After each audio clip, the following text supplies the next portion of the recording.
1 in 5 kids in Greenville is born into poverty. And Greenville is ranked 94th out of 100 for upward mobility, just meaning someone's ability to be born poor and to kind of rise above their economic circumstances. It's really, really hard to do that in Greenville for a variety of reasons. We define poverty as this like fourfold problem. It's our relationship with God, our relationship to ourself, our relationship to our neighbor, and then our relationship to the world. If we can have this restored relationship with God, that's going to restore our relationship to ourselves, the way that we understand who we are and kind of our sense of self. It's going to restore the relationship that we have with our neighbors, and it's going to restore our relationship and connection to work and vocation and what we contribute to in the world. So we would say that you could summarize the problem as poverty, but we believe that poverty comes in this like fourfold form, and we want to address all of those areas in the life of a student.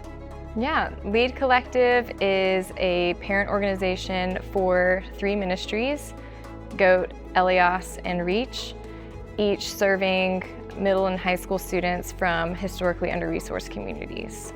Lead Collective in general exists to offer support to each of those ministries, so that a ministry could be a small program or a small ministry but have an impact that kind of outsizes it. And so Lead Collective is offering a lot of this back-end support that makes each of those ministries kind of like pack a bigger punch, so to speak.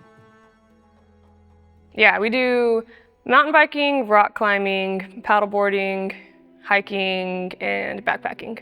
Taking students into creation, it like teaches you skills and like helps you experience things that like maybe you wouldn't experience, because the outdoors is expensive, and so we can provide like a free adventure where you get like a little glimpse. Our city is full of great nonprofits that are doing awesome work with vulnerable youth. And we want to provide a service to them that they couldn't necessarily afford on their own. And so we reach out to usually more than a dozen nonprofits every summer, or community centers. And we offer them a variety of different guided outdoor trips for free. And then if you enjoy it, you can like join our year-round program and like continue to like develop these skills, but also like have mentors that are in your life week by week.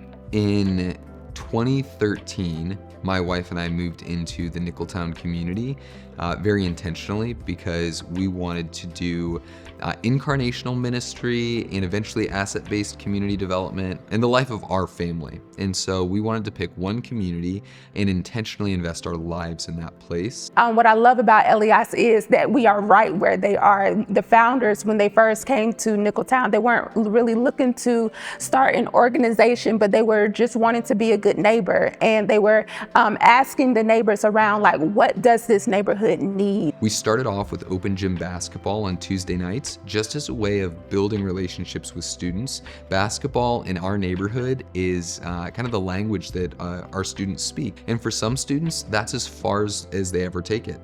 And then for others, they discover us through basketball, and then they ask to be a part of our after-school program. Any student that's about to graduate, we sit down with them, we help them fill out scholarships, their FAFSA.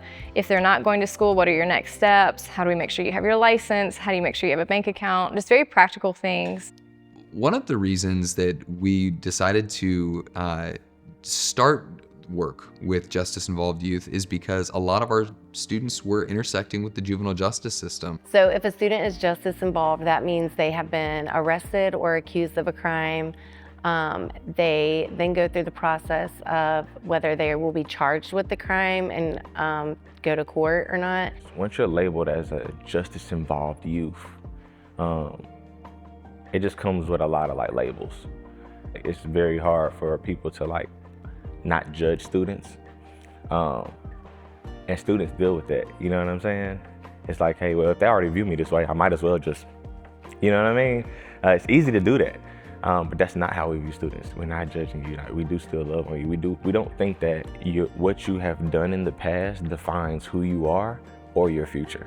We cannot do this work alone. We need a village of people. Our mentors are everything to us. I'm gonna build trust because I'm like, hey, this person's consistent in my life. Like I see them on a regular, you know what I mean? We speak to our parents all the time and they're like, thank you, because y'all are our village. We're not the end all be all. We're not their savior. We can't be everything to them, but we can be that avenue or that resource for them to know that they have a place to call home.